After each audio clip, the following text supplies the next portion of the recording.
എല്ലാവർക്കും ഇൻസ്പയർഡ് സോൾസിന്റെ മറ്റൊരു വീഡിയോയിലേക്ക് സ്വാഗതം. ഇന്നത്തെ വീഡിയോയിൽ ഞാൻ നിങ്ങളുമായി പങ്കുവയ്ക്കുന്ന വിഷയം എന്ന് പറയുന്നത് ശിവന്റെ തൃക്കണ്ണ്. അത് യാഥാർത്ഥ്യമാണോ, അല്ലെങ്കിൽ നമ്മൾ പുരാണങ്ങളിൽ വായിച്ചു കേട്ടിട്ടുണ്ട് ശിവന്റെ തൃക്കണ്ണ് എന്ന് പറയുന്നത് എന്താണ് എന്നുള്ളതൊക്കെ.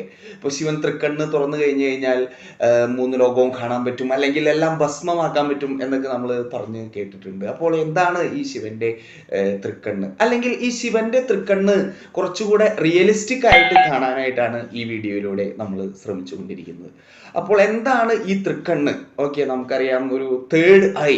ഓക്കെ, നമുക്കൊക്കെ ഒരു തേർഡ് ഐ ഉണ്ടോ എന്നുള്ളതാണ് ഒരു ചിന്ത എന്ന് പറയുന്നത്. ഇപ്പൊ നമുക്ക് രണ്ട് ബാഹ്യ ഇന്ദ്രിയങ്ങളുണ്ട്. നമ്മൾ നമ്മുടെ ലോകത്തെ കാണുന്നത് ബാഹ്യ ഇന്ദ്രിയങ്ങളിലൂടെയാണെന്ന് നമുക്ക് ഓരോരുത്തർക്കും അറിയാം. അപ്പൊ നമ്മുടെ ഒരു വിഷൻ സാധ്യമാവുന്നത്, അതിന്റെ ബയോളജിക്കൽ പ്രോസസ്സ് ഞാൻ പറയാതെ തന്നെ നമുക്ക് എല്ലാവർക്കും അറിയാവുന്ന ഒരു കാര്യമാണ്. ഇപ്പോൾ നമ്മുടെ റെറ്റിനയിൽ ആ ഒരു പ്രത്യേക ഇമേജ് വന്ന്, അല്ലെ നമ്മളൊരു മരമോ അല്ലെങ്കിൽ എന്തെങ്കിലുമൊക്കെ കാണുമ്പോൾ അതിൻ്റെ ഒരു ഇമേജ് വന്ന് നമ്മുടെ റെറ്റിനയിൽ വന്ന് പതിക്കുന്നു. അത് പിന്നീട് ഒപ്റ്റിക്കൽ നെർവസിലൂടെ നമ്മുടെ ഓക്സിപിറ്റൽ ഏരിയയിലേക്ക്, ബ്രെയിൻ്റെ ഓക്സിപിറ്റൽ ഏരിയയിലേക്ക് പോവുകയും അവിടെ ഒരു പെർസെപ്ഷൻ സംഭവിക്കുകയും ചെയ്യുന്നു. ഇത് ഒരു മരമാണെന്ന് നമ്മൾ മനസ്സിലാക്കുന്നു, അല്ലെങ്കിൽ ഇത് ഒരു കാറാണ്, അല്ലെങ്കിൽ ഇതൊരു വ്യക്തിയാണ് എന്നൊക്കെ നമ്മൾ മനസ്സിലാക്കുന്നു. ഓരോ കാര്യങ്ങൾ നമ്മുടെ ബ്രെയിൻ അങ്ങനെ അത് മനസ്സിലാക്കുന്നു. ഇത് പ്യൂർലി ഒരു ബയോളജിക്കലായിട്ട് സംഭവിക്കുന്ന ഒരു കാര്യമാണ്. അപ്പോൾ ഒരു വിഷൻ ഇല്ലാത്ത ഒരാളിൽ ഇത് സംഭവിക്കുന്നില്ല എന്ന് നമുക്കറിയാം. ഇങ്ങനെ ഒരു ഇത് സംഭവിക്കുന്നില്ല, പെർസെപ്ഷൻ സംഭവിക്കുന്നില്ല എന്നറിയാം. അവിടെ ഒരു കുറച്ച് ഇന്നബിലിറ്റീസ് ഉള്ളത് കൊണ്ടാണ് സംഭവിക്കാത്തത്. അപ്പൊ നമ്മൾ കാണാൻ പോകുന്നത് എന്താണ് ശിവന്റെ തൃക്കണ്ണ്, അല്ലെങ്കിൽ ഒരു തേർഡ് ഐ. ഒരു തേർഡ് ഐ എന്ന് പറയുന്നത് സാങ്കല്പികമാണോ, അല്ലെങ്കിൽ അത് ഒരു യഥാർത്ഥത്തിലുണ്ടോ എന്നുള്ളതൊക്കെയാണ് നമ്മുടെ ഒരു ചോദ്യം എന്ന് പറയുന്നത്. അപ്പോൾ ഈ തേർഡ് ഐ എന്നുകൊണ്ട് ഞാനിവിടെ ഉദ്ദേശിക്കുന്നത് അവയർനെസ്സിനെയാണ്. തേർഡ് ഐ എന്നതുകൊണ്ട് ഉദ്ദേശിക്കുന്നത് നമുക്കുള്ള ഒരു അവയർനെസ്. നമ്മൾ കാണുന്ന കാര്യങ്ങൾ നമ്മൾ അപ്പാടെ വിശ്വസിക്കുന്ന മനുഷ്യരാണ് പലപ്പോഴും നമ്മൾ. ഓക്കെ, ബിക്കോസ് നമുക്ക് ഐസ് ഉള്ളത് കൊണ്ട് നമ്മൾ കാണുന്ന കാര്യങ്ങൾ നമ്മുടെ കണ്ണുകൊണ്ട് കണ്ട് നമ്മൾ വിശ്വസിക്കുന്നു. നമ്മൾ പല കാര്യങ്ങളും മനസ്സിലാക്കുന്നു, പ്രകൃതിയിൽ നിന്നും മനുഷ്യരിൽ നിന്നും എല്ലാം നമ്മൾ മനസ്സിലാക്കുന്നു എന്നുള്ളത് വളരെ ലളിതമായിട്ടുള്ള ഒരു കാര്യമാണ്. നമ്മളെല്ലാവരും പച്ചയായ മനുഷ്യരായതുകൊണ്ട് നമ്മൾ മനസ്സിലാക്കുന്നു, അങ്ങനെയാണ്. അപ്പോൾ എന്താണ് ഈ തേർഡ് ഐ എന്ന് പറയുന്നത്? ഈ തേർഡ് ഐ എന്ന് പറയുന്നത് നമ്മുടെ അവയർനെസ് ആണ്.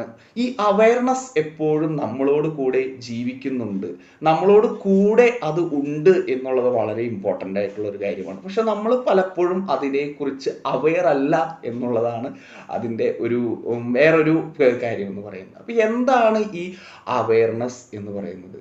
ഈ അവയർനെസ് എന്ന് പറയുന്നതും ഇതുപോലെ തേർഡ് ഐ എന്നൊക്കെ പറഞ്ഞ ഒരു വീണ്ടും ഒരു സൂപ്പർ നാച്ചുറൽ ആവുന്ന ഒരു കാര്യമാണോ ഈ അവയർനെസ് എന്ന് പറയുന്നത്? അല്ലെങ്കിൽ ഒരു എന്താ പറയാ, ഒരു സൂപ്പർ നാച്ചുറൽ അല്ല, ഒരു നമുക്ക് പിടുത്തം കിട്ടാത്ത ഒരു കാര്യമാണോ? അല്ല. അവയർനെസ് എന്ന് പറയുന്നത് അവയർനെസ്സിലൂടെ നമുക്ക് സ്വന്തമാകുന്ന ഒരു കാര്യമാണ്. നമ്മുടെ കൂടെയുള്ള ഒരു കാര്യമാണ്. അതായത് നമുക്ക് നമ്മളെ കുറിച്ച് തന്നെയുള്ള ആ ഒരു ബോധ്യമാണ് നമ്മുടെ തേർഡ് ഐ എന്ന് പറയുന്നത്.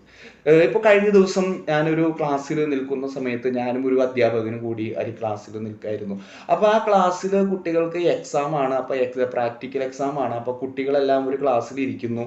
അപ്പൊ ഈ കുട്ടികൾ എന്താ ചെയ്യേണ്ടതെന്ന് അറിയാത്തത് കൊണ്ട് അവർ പരസ്പരം അങ്ങോട്ടും ഇങ്ങോട്ടും എന്തൊക്കെയോ ചീത്ത വിളിക്കുകയും എന്തൊക്കെയോ തമാശകൾ പറയുന്നു, രസിക്കുന്നു. അവർക്ക് തന്നെ അറിഞ്ഞുകൂടാ. അപ്പൊ ആ അധ്യാപകൻ എന്നോട് പറയാണ്, ഇവർക്ക് തന്നെ അറിഞ്ഞുകൂടാ അവരെന്താണ് പറയുന്നത്. അവരെല്ലാവരും അങ്ങോട്ടും ഇങ്ങോട്ടും റിയാക്ട് ചെയ്തുകൊണ്ട് ഇരിക്കുകയാണ് എന്നാണ് പറഞ്ഞത്. റിയാക്ഷൻസ്. ഓക്കെ, റിയാക്ഷൻ സംഭവിച്ചുകൊണ്ടിരിക്കുകയാണ് എന്നാണ് അദ്ദേഹം എന്നോട് പറഞ്ഞത്. അവർക്ക് പരസ്പരം എന്താണ് ചെയ്യേണ്ടത് എന്ന് അറിഞ്ഞുകൂടാത്തത് കൊണ്ട് അവർ റിയാക്ഷൻ സംഭവിച്ചുകൊണ്ടിരിക്കുന്നു, അവർ പരസ്പരം റിയാക്ട് ചെയ്തുകൊണ്ടിരിക്കുന്നു എന്നാണ് അദ്ദേഹം പറഞ്ഞത്. അപ്പൊ നമ്മൾ ഡെയിലി സിറ്റുവേഷൻസിൽ നമുക്ക് പലപ്പോഴും എന്താണ് ചെയ്യേണ്ടത് നമുക്ക് പലപ്പോഴും അറിഞ്ഞുകൂടാ എന്നുള്ളതാണ് വളരെ ഒരു പ്രധാനപ്പെട്ട ഒരു കാര്യം എന്ന് പറയുന്നത്. കാര്യം നമ്മൾ ടൈം ടേബിളൊക്കെ ഉണ്ടാക്കുന്നുണ്ട്, ഓരോ കാര്യങ്ങൾ ചെയ്യാനൊക്കെ ആയിട്ട് നമ്മൾ ശ്രമിക്കുന്നുണ്ട്. എങ്കിൽ കൂടി എന്താണ് ചെയ്യേണ്ടത് എന്നുള്ള ഒരു വ്യക്തമായിട്ടുള്ള ഒരു അവയർനെസ് നമ്മുടെ ഉള്ളിൽ നമുക്ക് ഇല്ല എന്നുള്ളതാണ് വളരെ ഇമ്പോർട്ടൻ്റ് ആയിട്ടുള്ള ഒരു കാര്യം. അപ്പൊ എങ്ങനെ നമുക്ക് ഈ ഒരു വ്യക്തവുമായിട്ടുള്ള ഒരു അവയർനെസ് നമ്മളെ കുറിച്ച് തന്നെ ഉണ്ടാക്കിയെടുക്കാനായിട്ട് സാധിക്കും എന്നുള്ളതാണ്. അത് നമ്മളെ കുറിച്ച് തന്നെ നമ്മളിലേക്ക് തന്നെ ഇറങ്ങിച്ചെല്ലേണ്ടതിൻ്റെ ഒരു ആവശ്യകത ഇവിടെ വളരെ ഇമ്പോർട്ടൻ്റ് ആണ്. എന്താണ് ഞാൻ? who am I എന്നുള്ള ഒരു ചോദ്യത്തിലേക്ക് ഞാൻ എന്നും ഇറങ്ങിച്ചെല്ലേണ്ടതായിട്ടുണ്ട്. അപ്പോൾ എനിക്ക് എന്നെക്കുറിച്ച് തന്നെ അവെയർ ആവുക എന്ന് പറയുന്നത് കൊണ്ട് ഞാൻ എൻ്റെ മനസ്സിനെയും ശരീരത്തെയും എല്ലാം കുറിച്ച് ഒരു ബോധ്യം ഉണ്ടാക്കിയെടുക്കുന്നു എന്നുള്ളതാണ് വളരെ ഇമ്പോർട്ടൻ്റ് ആയിട്ടുള്ളൊരു കാര്യം. ഇപ്പോൾ നമ്മൾ നമ്മളെക്കുറിച്ച് തന്നെ ഉണ്ടാക്കിയെടുക്കുന്ന ബോധ്യങ്ങൾ, പലതരത്തിലുള്ള ബോധ്യങ്ങളുണ്ട്. ആ ബോധ്യങ്ങളെല്ലാം ശരിയായിട്ടുള്ള ബോധ്യമാണോ എന്നുള്ളത്. ഇപ്പോൾ ഞാൻ എൻ്റെ പേര് ഇന്നതാണ്, ഓക്കെ സമ്മതിച്ചു, എൻ്റെ പേര് ഷാൻ എന്നാണ്, അല്ലെങ്കിൽ ഞാൻ ഇങ്ങനെ ഒരു മതവിശ്വാസിയാണ്, അല്ലെങ്കിൽ ഞാൻ ഇന്ന ഒരു ഭാഷ സംസാരിക്കുന്ന ആളാണ്, ഇന്ന സ്ഥലത്ത് നിന്ന് വരുന്ന ആളാണ്, എനിക്ക് എൻ്റേതായ കുറേ കഴിവുകളുണ്ട്, അല്ലെങ്കിൽ ഞാൻ ഇന്ന ജോലി ചെയ്യുന്ന ആളാണ്. അങ്ങനെ എനിക്ക് എന്നെക്കുറിച്ച്, അല്ലെങ്കിൽ ഞാൻ ഇന്ന ആളുടെ മകനാണ്, അല്ലെങ്കിൽ ഇന്ന ആളുടെ ഭർത്താവാണ്, ഭാര്യയാണ്, മകനാണ്, അല്ലെങ്കിൽ ഇന്ന സ്ഥലത്ത് നിന്ന് വരുന്ന ഒരാളാണ്, ഇന്ന രീതിയിൽ ജോലി ചെയ്യുന്ന. അപ്പൊ നമുക്ക് നമ്മളെക്കുറിച്ച് തന്നെ കുറേ ധാരണകൾ ഉണ്ടാക്കിയെടുത്തിട്ടുണ്ട് നമ്മൾ.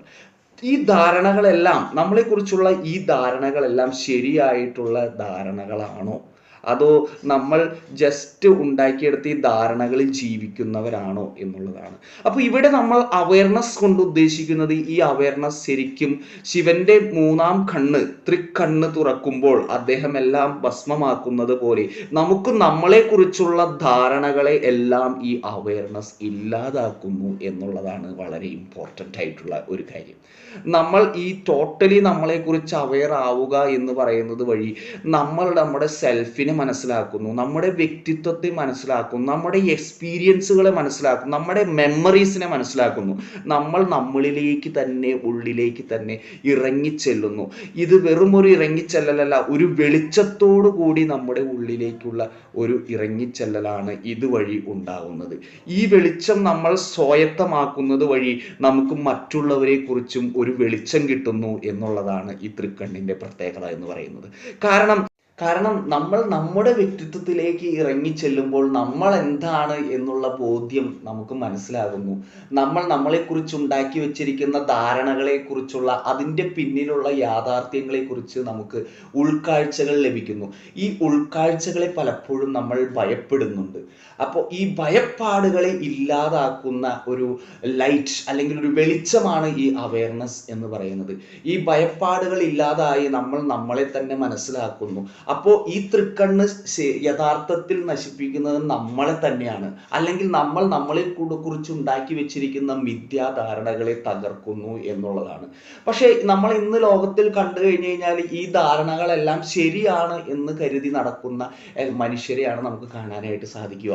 അപ്പോൾ നമുക്ക് നമ്മുടെ തൃക്കണ്ണുകളെ തുറക്കാം, നമ്മുടെ അവയർനെസ്സിനെ നമുക്ക് എന്താ പറയുക, നമ്മുടെ ഉള്ളിലേക്ക് ഇറങ്ങിച്ചെല്ലാം. ഇപ്പോൾ ഈ അവയർനെസ് നമ്മുടെ ഉള്ളിലേക്ക് ഇറങ്ങിച്ചെല്ലു കഴിഞ്ഞ് കഴിയുമ്പോൾ തന്നെ നമുക്ക് മനസ്സിലാകുന്ന വേറൊരു ധാരണയാണ് മറ്റു വ്യക്തി നമ്മിൽ നിന്നും വ്യത്യസ്തനല്ല എന്നുള്ള ഒരു ധാരണ. അവനും ഇതുപോലെ, അല്ലെങ്കിൽ അവളും ഇതുപോലെ കുറെ ധാരണകൾ ഉണ്ടാക്കി വെച്ചിരിക്കുകയാണ്. ഞാൻ ഇന്ന ജോലിക്കാരനാണ്, അല്ലെങ്കിൽ ഇന്ന സ്ഥലങ്ങളിൽ ജീവിക്കുന്ന ആളാണ്, ഇന്ന മതത്തിൽ വിശ്വസിക്കുന്ന ആളാണ്, ഇന്ന ലാംഗ്വേജ് സംസാരിക്കുന്ന ആളാണ്, ഇന്ന സംസ്കാരമുള്ള ആളാണ്, ഇന്ന കൂടിയവനാണ്, കുറഞ്ഞവനാണ്, പൈസ ഉള്ളവനാണ്, പൈസ ഇല്ലാത്തവനാണ്, വൃത്തിയുള്ളവനാണ്, വൃത്തി ഇല്ലാത്തവനാണ്. അങ്ങനെ പല രീതിയിലുള്ള ധാരണകൾ ഓരോ വ്യക്തികളും ഉണ്ടാക്കി വെച്ചിരിക്കുന്നു. അപ്പോൾ നമുക്ക് മറ്റു വ്യക്തികളെയും അവരുടെ ശൂന്യതയും കൂടെ മനസ്സിലാക്കാനായിട്ട് ഇതിലൂടെ സംഭവിക്കുന്നു, അല്ലെങ്കിൽ സംഭവ്യമാകുന്നു എന്നുള്ളതാണ് ഈ അവയർനെസ്സിന്റെ പ്രത്യേകത എന്ന് പറയുന്നത്. അപ്പോൾ ഈ ഒരു തൃക്കണ്ണ് തുറക്കുന്നത് വഴി, ഈ ഒരു അവയർനെസ് ഉണ്ടാകുന്നത് വഴി നമുക്ക് നമ്മളെ തന്നെയും നമുക്ക് മാനവരാശിയെയും മനസ്സിലാകാനായിട്ട് സാധിക്കുന്നു. അതുവഴി നമുക്ക് മൈൻഡ് റീഡേഴ്സ് ആവാനായിട്ട് സാധിക്കുന്നു. കാരണം കുറേയൊക്കെ മനുഷ്യരെല്ലാവരും, കുറേയൊക്കെ അല്ല, 100% എല്ലാ മനുഷ്യരും ഒരുപോലെ ചിന്തിക്കുന്ന ആളുകളൊക്കെ തന്നെയാണ്. കാരണം നമ്മളെല്ലാവരും മനുഷ്യരാണ്, നമ്മൾ ഹ്യൂമാനിറ്റിയിൽ ബിലോങ് ചെയ്യുന്നു എന്നുള്ളതാണ് ഏറ്റവും വലിയൊരു കാര്യം. Even the culture and language, all things are human made. മനുഷ്യൻ തന്നെ ഉണ്ടാക്കി വെച്ചിരിക്കുന്ന കാര്യങ്ങളാണത്. അപ്പം മനുഷ്യനെ കുറിച്ച് അവെയർ ആകുക എന്നുള്ളതാണ് ഇവിടെ തൃക്കണ്ണ് കൊണ്ട് ഉദ്ദേശിക്കുന്നത്. നമുക്ക് നമ്മളെക്കുറിച്ച് തന്നെ അവെയർ ആകാം, നമ്മുടെ അനുഭവങ്ങളെക്കുറിച്ച്, നമ്മുടെ കാര്യങ്ങളെക്കുറിച്ച്, നമ്മുടെ ഉള്ളിൽ നിന്നുള്ള എന്നുള്ള ഭയത്തെ ഇല്ലാതാക്കി നമുക്ക് മനുഷ്യരാണെന്നുള്ള ഒരു അവയർനെസ്സിലേക്ക് കടന്നു വരാം. അപ്പോൾ ഈ തൃക്കണ്ണ് നമ്മളെ സഹായിക്കുന്നത് നമ്മൾ മനുഷ്യരാണെന്ന് മനസ്സിലാകാൻ, കൂടുതൽ സ്നേഹവും സാഹോദര്യവും ഊഷ്മളതയുമുള്ള ഒരു മനുഷ്യത്വത്തെ കെട്ടിപ്പടുക്കുവാനും നമ്മളെ അത് സഹായിക്കുന്നു. അതുകൊണ്ട് തന്നെ നമുക്ക് ഈ തൃക്കണ്ണ് തുറന്ന് അവയർനെസ് ഉള്ള മനുഷ്യരാവാനായിട്ട് ശ്രമിക്കാം. Thank you dear friends.